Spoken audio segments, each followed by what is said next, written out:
Allô, je vous retrouve pour une nouvelle vidéo aujourd'hui, une vidéo que j'aurais dû faire il y a un petit bout. C'est celle de la chronique sur la dernière enveloppe bleue de Maureen Johnson et publiée chez les éditions Gallimard. Je vous dis que j'aurais dû la faire il y a un bon petit bout. C'est parce que, dans le fond, j'ai fini ce livre-là il y a une semaine et demie.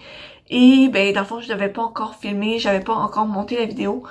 Donc, il était vraiment temps que je fasse ma chronique et je vous dise ce que j'en pense. Donc, les 13 petites enveloppes bleues, c'est la suite, la dernière enveloppe bleue, c'est la suite de 13 petites enveloppes bleues, de la même auteur, évidemment. Puis si on se souvient bien, dans le premier tome, on suit Ginny, qui reçoit 13 petites enveloppes bleues de sa tante préférée, Peg, qui est morte. Chaque enveloppe doit être ouverte dans un ordre précis et vont faire voyager Ginny au travers de l'Europe. Puis dans le premier tome, c'est surtout comme un peu une histoire de recherche de soi, Ginny, elle en apprend plus sur elle-même, en apprend plus sur sa tante, découvre un peu c'est quoi l'amour en faisant la rencontre de Keith. Puis la dernière enveloppe bleue, c'est un peu la suite. Comme vous l'aurez deviné, c'est dans ce livre-ci qu'elle ouvre la 13e enveloppe qui la fera encore voyager au travers de l'Europe une deuxième fois. Encore avec Keith, mais aussi avec sa nouvelle petite amie Ellis et Olivier, un garçon de l'Angleterre qui au départ a un peu une attitude a une mauvaise attitude globalement, mais s'avère être tout de même une bonne personne. Je dois avouer que c'est pas ma lecture préférée que j'ai faite. C'est quand même une bonne lecture globalement. En gros, je lui donnerais peut-être un 3.5. Ce qui est pas mauvais nécessairement, c'est juste l'histoire est pas nécessairement tant recherchée. Ça ressemble un peu au premier tome, mais avec des personnages supplémentaires. On suit encore Ginny qui est le personnage principal. Il y a encore Richard qui est son oncle, et c'est ça. Il y a encore Keith qui est le premier amour de Ginny. Puis ça, il y a deux personnages principaux qui s'ajoutent à l'histoire. Mais autre que ça, il y a pas grand chose qui change.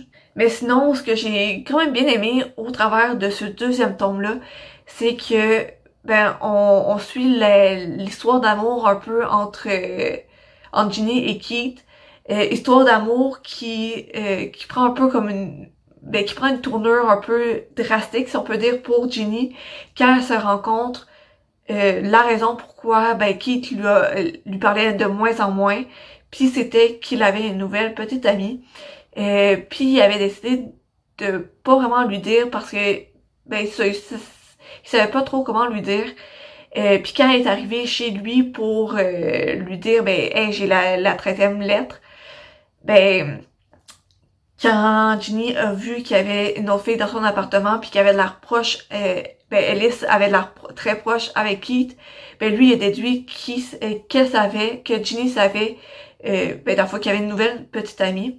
Mais dans le fond, ce qui se doutait pas, ce qu'il avait pas prévu, c'est que Ginny, elle allait être un peu jalouse, mais elle allait aussi se faire des espoirs, vu que justement, il lui avait pas dit directement, il lui avait pas, il avait pas partagé l'information.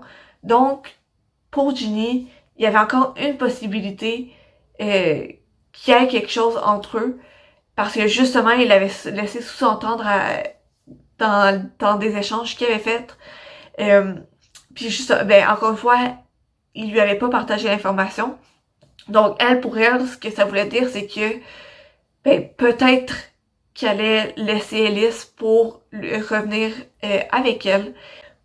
Pour faire ça en bref, ce que j'ai aimé de ce roman-là, c'est que, justement, on voit un peu un revers des relations.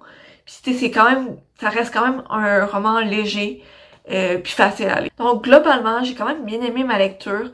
Je sais pas si ce deuxième tome-là était réellement nécessaire à la série.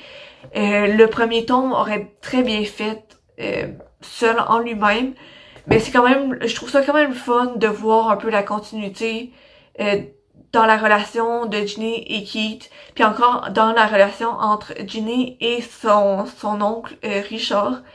Et honnêtement, ça me dérangerait pas qu'il y ait un troisième tome, juste pour justement ben voir la continuité l'évolution du personnage de Ginny. Et sur ce, je vous souhaite une bonne journée et à la prochaine.